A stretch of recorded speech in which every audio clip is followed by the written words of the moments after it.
जीवन की पाठशाला में जिससे भी कुछ सीखा वह गुरु होता है। जो भी अज्ञान का अंधकार दूर कर दे वह गुरु होता है। आत्मज्ञान देने वाला सदगुरु एक होता है, पर गुरु अनेक हो सकते हैं, जैसे अवधूत दत्तात्रेय के 24 गुरु। सूत्रधार, तो फिर मुझे जल्दी बताओ, अवधूत दत्तात्रेय के 24 गुरु। तो वह देखो, महाराज ययाति के पुत्र यदु जीवन से निराश हो एक गुरु की तलाश में निकल पड़े हैं। क्या करना है इन आभूषणों का, जब इस संसार का मेरे लिए कोई अर्थ ही नहीं। ये आभूषण भी तो बंधन ही हैं। इसे फेंकने से क्या होगा? फेंकना है तो अविद्या को फेंक। कौन है आप? कौन हूं मैं? मैं एक अवधूत हूं। अवधूत? वह जिसने उन सभी बंधनों को छोड़ दिया जो नाशवान और क्षणिक हैं? वह जो अविद्या को छोड़ आत्मा के आनंद में अवस्थित रहता है?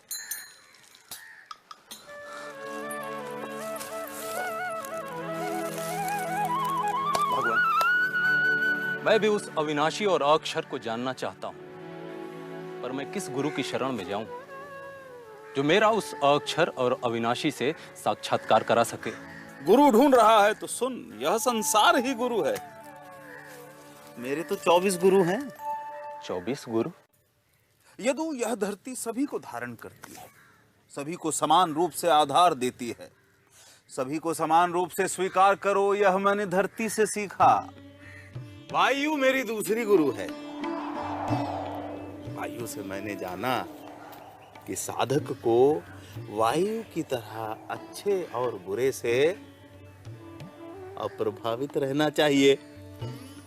आकाश मेरे तीसरे गुरु हैं। आकाश से मैंने जाना कि आत्मा आकाश की तरह सर्वव्यापी है, सबसे अप्रभावित, निराकार निर्विकार अपनी उसी अवस्था में रहता है। मेरी चौथी गुरु है आग। आग हर आहार ग्रहण करती है, हर समिधा ग्रहण करती है और उसे भस्म कर पवित्र कर देती है। आग से मैंने जाना कि ब्रह्म चिंतक को अग्नि की तरह ही आहार ग्रहण करना चाहिए। सूर्य मेरा पांचवा गुरु है। जिस प्रकार सूर्य की छाया अलग अलग पात्रों के जल में अलग अलग दिखाई देती है, उसी प्रकार यह सारी सृष्टि उसी एक आत्मा की विभिन्न छायाएं हैं। मेरा छठा गुरु कबूतर है।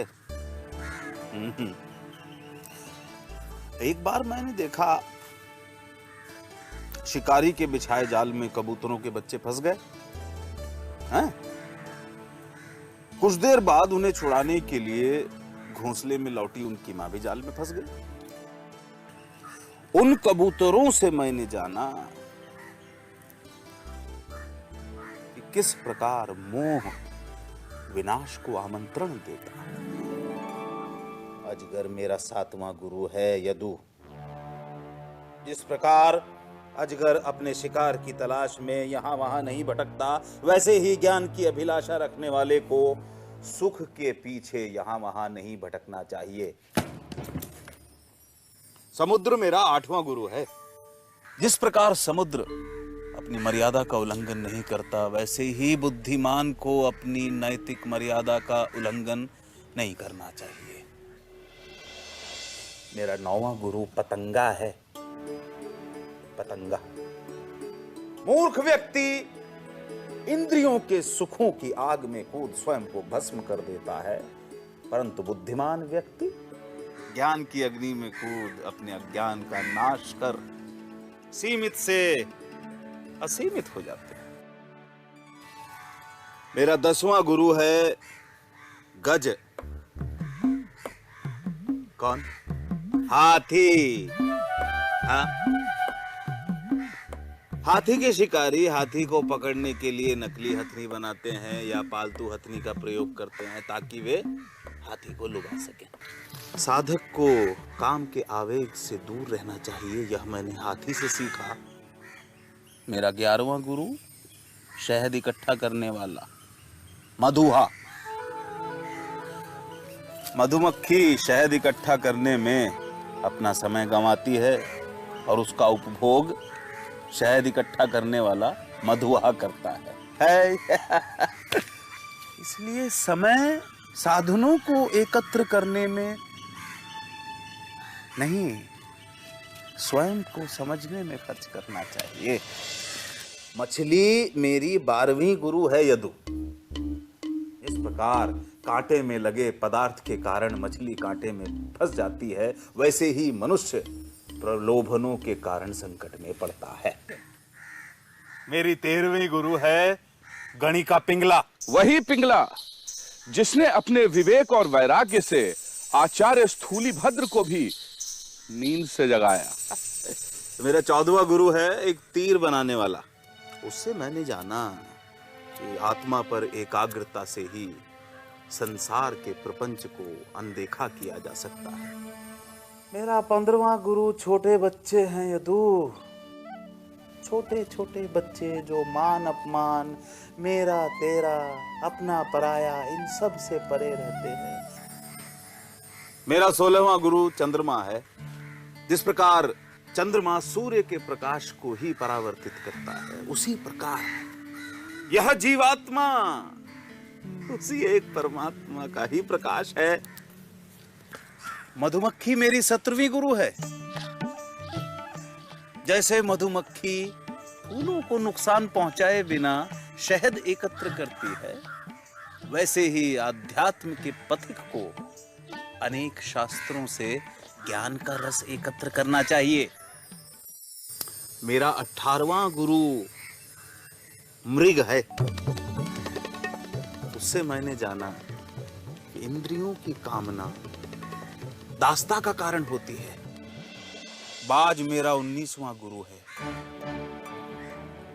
जिस प्रकार मांस के एक टुकड़े के लिए कई शिकारी पक्षी एक साथ मांस पर टूट पड़ते हैं और परस्पर लड़ते हैं, ठीक वैसे ही भौतिक सुखों की होड़ संघर्ष आमंत्रित करती है।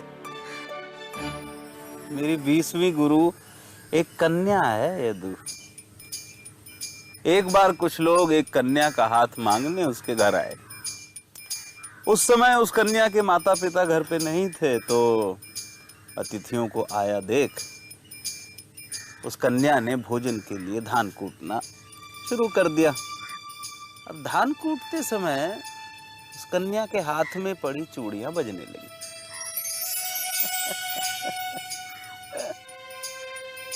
चूड़ियों की खनकने की ध्वनि से अतिथियों को परेशानी न हो, इसलिए उसने दोनों हाथों में एक एक चूड़ी रख बाकी चूड़ियां उतार दी।